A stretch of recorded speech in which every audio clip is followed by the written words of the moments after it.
What's up, everybody? It's your favorite short-lived leader's favorite nerd, and today we are looking at Takara Tomy Transformers masterpiece, Mp-22 Ultra Magnus. And like most masterpieces, he comes with a fair amount of accessories, and we're going to go ahead and look at those first. He comes with Future Spike, and Future Spike is actually better painted and sculpted than Spike in the exosuit.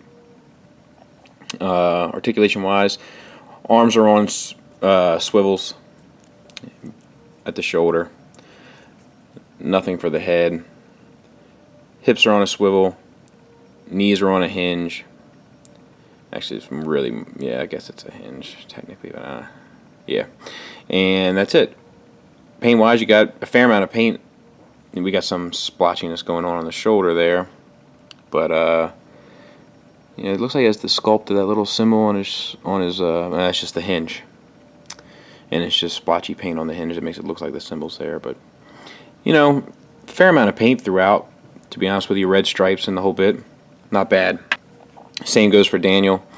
You do get the D on his chest, so to speak. And it's not done too bad. And, you know, he's a little hippie of a unit. You know, he might need to start hitting the gym a little bit and tone that back a little taste, but yeah, otherwise same articulation. It is a different sculpt, like it's not the same thigh sculpt or anything. I thought it would probably be the same thigh sculpt, and that's why it looked disproportionate, but it's not. It's definitely its own thing. You know, it's just a bit smaller, so same proportions, I guess, is what the problem is, just scaled down. But yeah, there they are. Still no face detail or anything like that. You do get this gun here, and it is held very nicely. You got the single stock bit here that folds down, and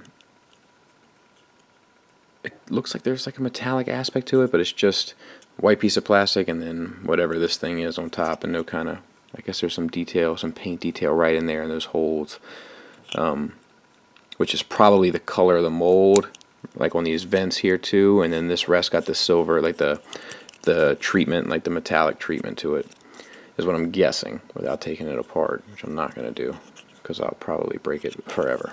The hands themselves are kind of their own ball of wax.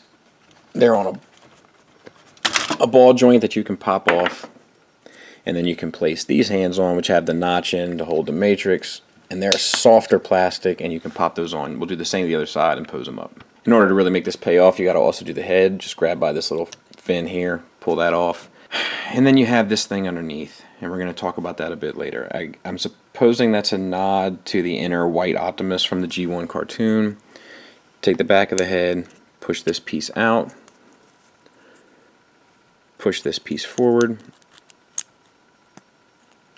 Then you have the face, and then you just slide that back on.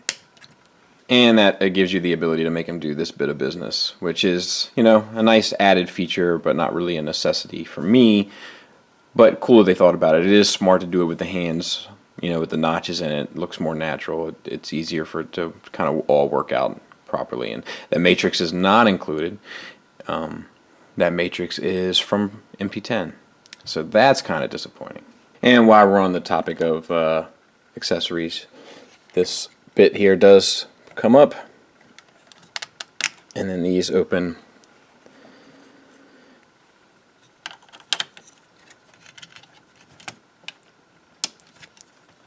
and this will, I promise you, go in. I think I had it upside down.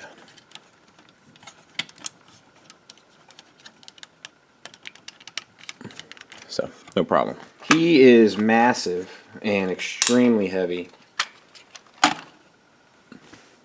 So, coming in at 1,025 grams. just to give you a point of reference, there's Optimus at 415. So let's talk about the figure. The head itself is all painted well. There's some flash, like plastic, right there on mine, and right there on the other side.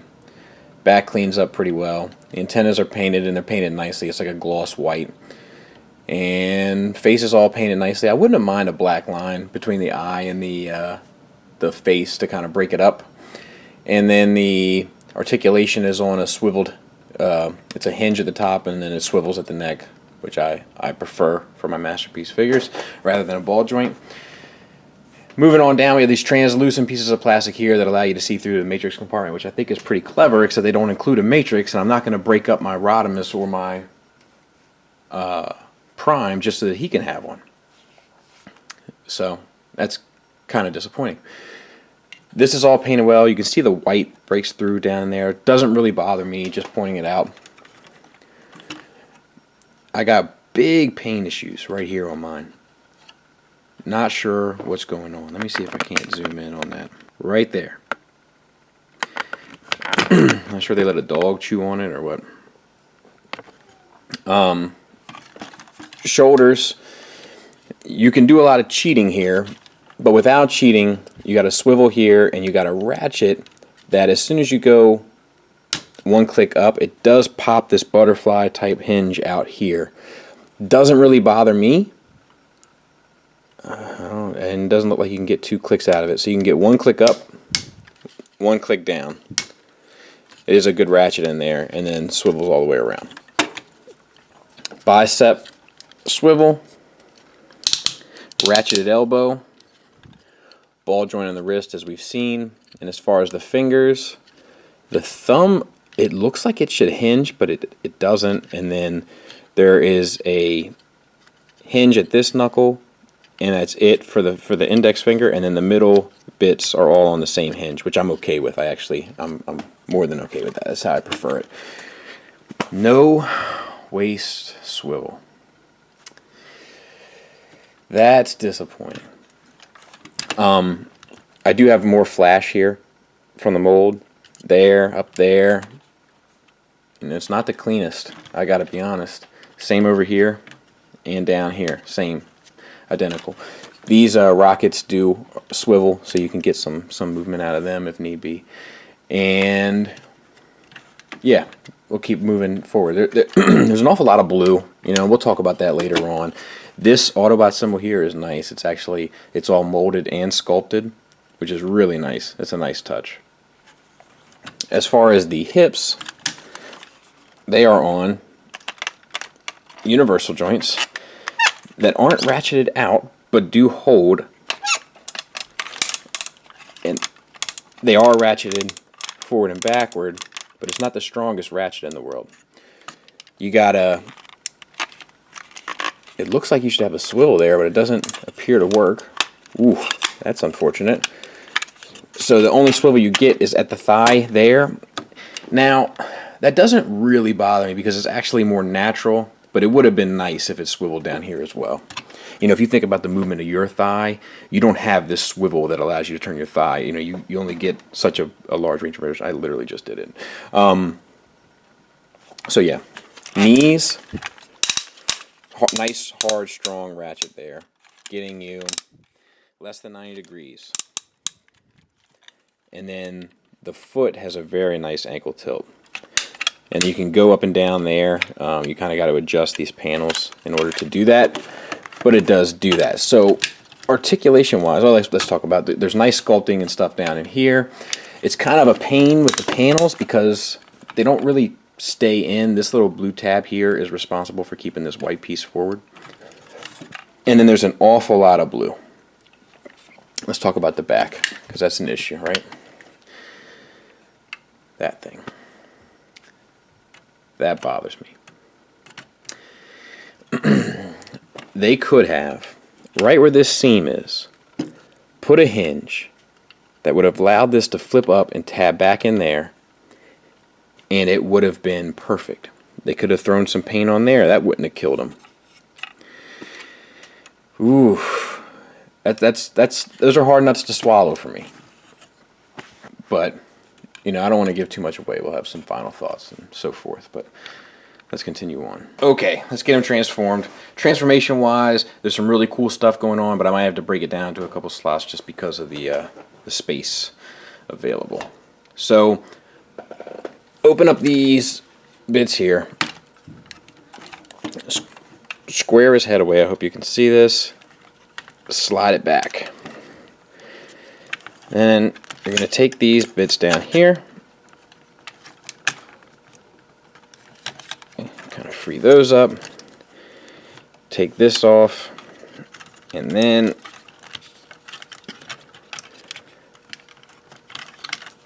you gotta, well, you don't have to. I don't know if you have to or not, but it's nice to kind of get this out.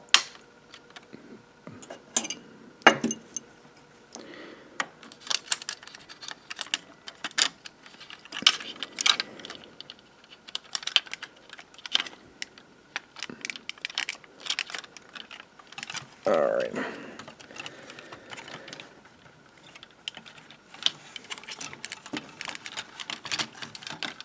And take this whole assembly off here, and we're going to work with this from now forward. Now that you got it to this, it's a little bit more manageable. And you just kind of got to get this here, fold this up and around. These bits.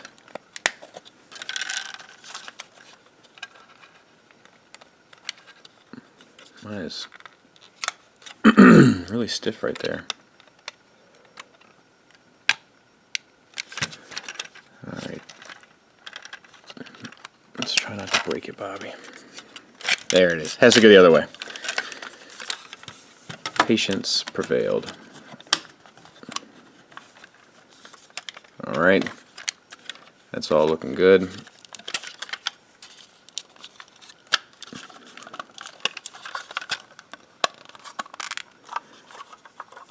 Not too shabby. Spin these units.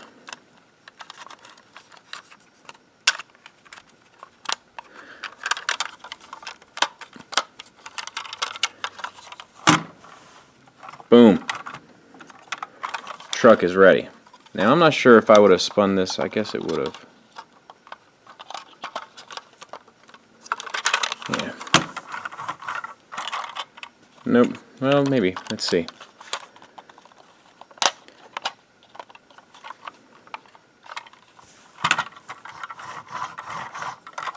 Yeah, no problem. Alright, back to the main body. Actually, if you want, you can go ahead and fold these. This is usually the last step, but let's live. I, too, like to live life dangerously. This is die cast right here, by the way, which is nice. It's well placed. Flip this up, and that tabs in. It comes to the arms. Open this up. Fold this back and plug that in. I'm not sure if you saw that. Let me try to open this up. Plug it in. Open up these. Then you kind of gotta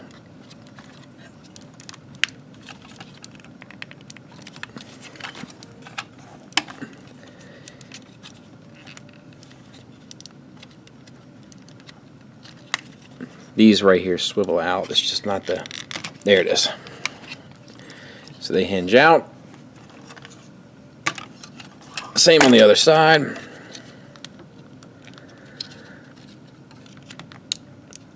I found that if you grab up here, I keep doing it down here because I'm a moron, but if you grab up here and create a little bit of pressure just to unleash this tab right there over it, then it cleans up a lot nicer. And then what you have here is, let's take a look. It's a Combiner Wars Superion, right? That's kind of what it looks like. So, take these bits here, fold up the hands nice and pretty. These come down and tab in and tab in, and that's pretty much it for the top part. Now let's take care of the legs. Untab this here.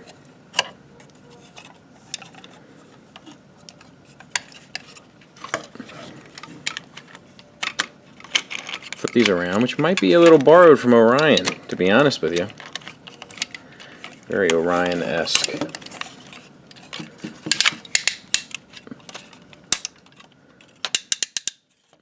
hope you can see that. This does get a little kind of difficult to illustrate.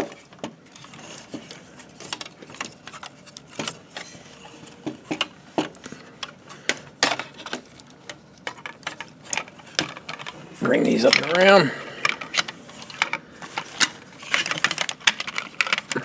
And then you gotta plug these in, and this is just a matter of making sure everything is lined up properly, and it's a little hard to do.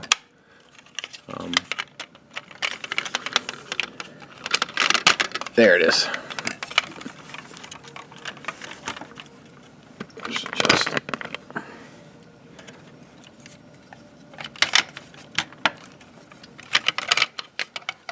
let's get these out of the way.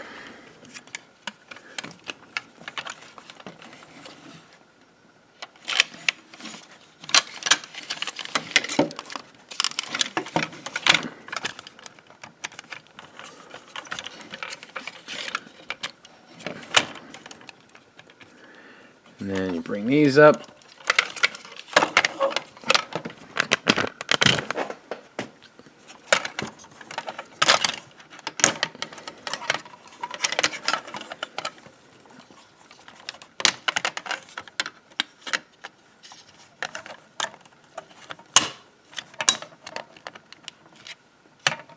And I gotta tell you, this feels very G1 to me, which is nice. It's a little bit of nostalgia.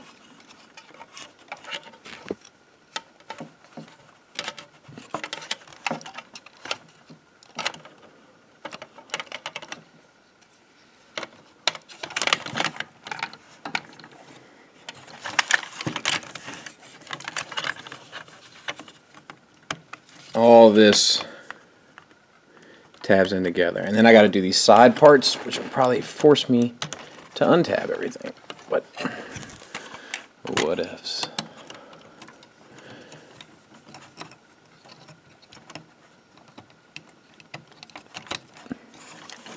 I was just putting those caps on, sorry. And these come around.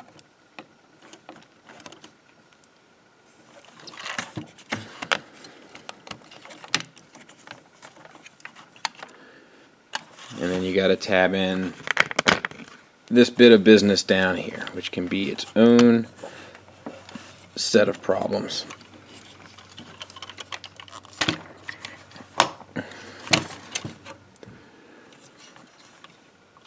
Alright, let's...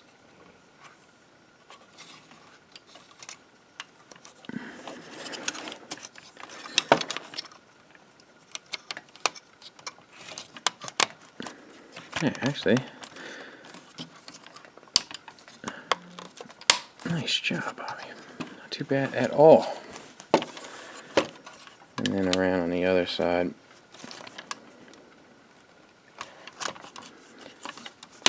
It's a really good tolerance. I mean, really nicely done. And then the last couple steps, which I always forget until I look at it for a bit, is you press this button and then you roll that piece out. Look what I managed to do. I was doing such a good job.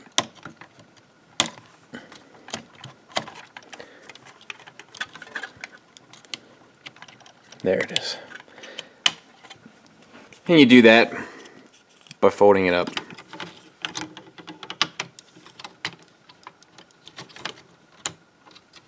And there's two holes that grip on to the... It's hard for me to see. Let's see.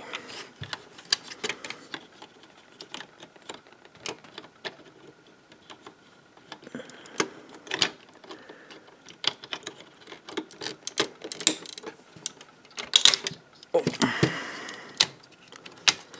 There it is. Clean her up again. And he's pretty awesome. Rolls like a champ. Rubber tires. You can get some articulation part in the, you know, and you wouldn't really want much more than that. It wouldn't be very accurate. These bits here all articulate here, so you can do whatever you want there. It's got the nice Autobot symbol there. Once again, sculpted and molded. My only thing, and it might be just from having played with stacks recently, is it's very blue, which makes it very G1 accurate. However, you know, we talk about there is, you know, G1 to a fault. Do you know what I mean?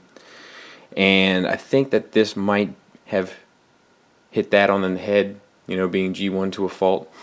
There's just tons of line work all in this thing, everywhere, that if they would have just hit those with some accents, you know, some reds and some silvers like they did with stacks, I think this thing would have gone from like an 8 to a 10. Or at least a solid 9. Features, you know, your cars will sit up there, no problem. Down at the bottom, no problem. No problem. So you can get 4 on there. You can lower these ramps and, you know, get your pretend on, drive them on up in there. Or you can also lower these down and drive them on down. And lastly, you can open this up and take your figures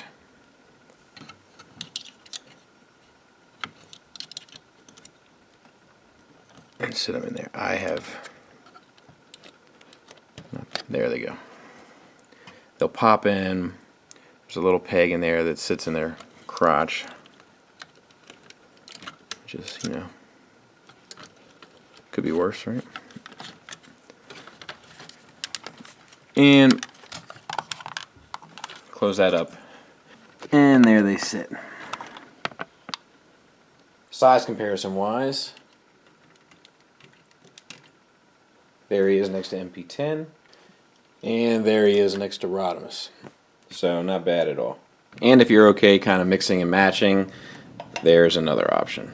And a little IDW action just because. Real quick, I wanted to show you size comparison with the humans. So they scale up nicely with the MP-10 Spike. Like adult Spike is a little bit taller, Daniel's a little bit shorter, and then I have these, I think these were Impossible Toys Spike and Spark Plug, so that's all over the place, and then my Impossible Toys exosuit and the Masterpiece exosuit, so. But at least all the MP stuff seems to match. So final thoughts, I gotta be honest with you, what I'm feeling right now is just relief. You know, this thing has been a whirlwind of emotions from day one. I thought it was going to make me go bipolar. You know, just from how good the initial prototypes looked, and then how it started to look a little crazy with the butt flap, and KFC's was coming out at the same time, and, you know, there's just been so much going on. You know, and then the final pictures were, and they look good, and then you start looking at all the blue, and you feel like they're missing the details, and I'm just relieved it's all over. Oh my God. You saw that? Masterpiece Ultra Magnus. Can you imagine? I'm going to put it next to Rodimus. I might put him next to Prime. Who knows where I'm going to put him? I got so many options. Wait, is that? What is that? Yeah, I saw it. I don't want to talk about it, man. I need to be alone. All right. Hey, I think you might be able to fold that butt flap up. Why do all these pictures not have his waist turned? You say there's no waist swivel on a Masterpiece? Oh, thank God you're okay. Thank God you're okay. I had to say, I am happy. I am less than thrilled. You know, there's some stuff going on here that I don't expect from Masterpiece. And I'm not talking about the waist swivel stuff. Because the waist swivel, well, let's be honest. If you're a Masterpiece collector, this ain't our first rodeo. Right? Or our second. Or our, I don't know, how many Seekers are there? So, I can get past that. The issues that I have a hard time getting past, mainly, to be honest with you, is the amount of flash on this thing. There's flash on the forearm bits. There's flash on this piece right here. You know, there's just stuff like that, which is just, it doesn't speak to the level of perfection I've come to expect from the Masterpiece line. There's also this bit of paint issues up here. I'm guessing that I just got a bad chicken, so to speak. Shout out to Dust Mites on that one. I'm guessing that's not par for the course. I'm guessing that's more of an issue with mine specifically. As far as the other bits of articulation, not speaking of the waist swivel. The other one that people have an issue with is the shoulders, and I can see that, but there's enough ways to get around that for me. My issue is mainly with the lack of, like, pride. That's what a word I gotta put on this thing. There's a lack of pride here. The little TLC that you're used to in a masterpiece doesn't seem present here, and I'm guessing it might have something to do with the changing of the guard over there during the process of making this unit. The other bit of business that's a problem for me is the butt flap, and that butt flap once again comes down to pride. The thing with the Japanese market in toys is they don't make toys trying to aim at a specific price point. They make toys to make the toy, and then they make the price point match the toy. So my question is, with this puppy originally being like, I don't know, do you guys remember it was like $250 or $275 when it was initially announced? Why wasn't that held to a standard? Why did they drop it down $100 and then jip on the paint, take it easy with the flash marks, not care about the articulation as much as they usually do, not care about an extra hinge in the butt flap so that it cleans up nicely? I'm not used to those type of problems with a masterpiece figure. That's a new experience for me. So that's kind of my main issue. Those few points are my main issue with this. The other issue I have is I would have liked some paint to be broken up in the blue, but you got a whole generation of fanboys out there that will sing the blues if it ain't specific to G1. And I think what third party has done is spoiled us into thinking that what we want is G1. But what we want is an updated idea of G1. Feral Rex isn't G1. He's reformatted, right? Same with Six Shot. They feel like G1, but they kind of feel like an updated G1. They kind of feel like a G1 that speaks to adult sensibilities. And that's what I think they didn't do here, and they probably could have earned some extra brownie points had they. Imagine how that blue calf would look, that one that you can look at right there, with just some red and some silver accents. Same with the forearm. I think it would have gone a long way. That being said, the weight feels perfect. The transformation is a ton of fun. It's intuitive, it's complicated, but seems natural. It doesn't make you want to slam your head against the wall. It feels like it has a flow to it, and it's relatively easy to follow. The overall sculpt and mold of this guy is spot on, picture perfect. The way that he scales with all your other masterpiece figures feels like what you wanted since you first initially decided that it was feasible to have a masterpiece scaled Ultra Magnus in your collection. I recently had the pleasure of playing with KFC Stacks, and while KFC Stacks does have those little nuances and details and color and paint application that this guy doesn't, the bot mode doesn't stand up next to it. The proportions feel weird. The legs are a floppy mess. I heard that they might have fixed it in the later releases, but the one that I had the privilege of dealing with, it was not that. It was something else. As far as this guy, I like his overall mass, sculpt, silhouette, proportions. I'm okay with the majority of his articulation, especially in his lower half. It's really just those two pieces that jam it up for me, the lack of waist and the lack of shoulder, but there's still easy ways of getting around it, and it's still not a problem at all to find a decent pose to put on your shelf. My issue is that at $175, should I have had those issues? Maybe, but I probably shouldn't have had those issues like plastic flash on the forearms. Probably shouldn't have had those issues. And you know what? I'd have been willing to pay an extra $25 to $50 to make sure I didn't. Real quick before we get out of here, I want to give a shout out to @DevConSupreme on Instagram. DEVCON Supreme on Instagram. A guy has shown me a ton of love and a ton of support, and that's who I like to be sponsored by. I like to be sponsored by the people. Big Bad Toy Store can keep their free shipping. I'm good, buddy. Thanks for listening. Thanks for watching. Till next time, take care.